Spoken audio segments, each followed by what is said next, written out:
ស្ដីបងប្អូនណានេះជារបៀបបងប្រាក់គ្រាន់តែ scan QR code ទៅវានឹង auto login គ្រាន់តែយើងត្រូវតែចាំ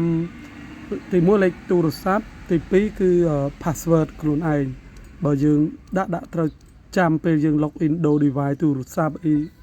ដើម្បីចងចាំខ្លួនឯងយើងត្រូវតែបង្កើត password មួយអញ្ចឹងងាយស្រួលទេចូលទៅណោតខ្មែរនឹងមករកនេះណោតខ្មែរដែលខ្ញុំបានបង្ហោះហ្នឹងអញ្ចឹងយើងចូលទៅ Google ទៅស្វែងរកនេះគឺ logo វាអញ្ចឹងចុចពីលើហ្នឹងទៅហើយអត់ពិបាកទេនេះជាកញ្ចប់សេវាកម្មយើងវាមាន3ជម្រើសយើងយកមួយណាយកទៅយើងដាក់លេខទូរស័ព្ទយើងមកឥឡូវដាក់លេខទូរស័ព្ទរបស់ខ្ញុំ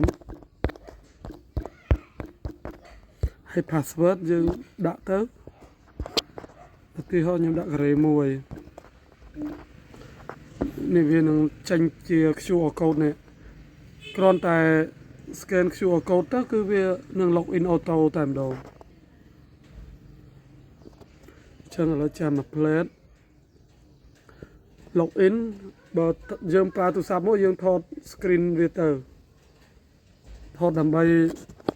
បងទៅវានឹងចូល auto ចឹងឥឡូវខ្ញុំ scan ហើយ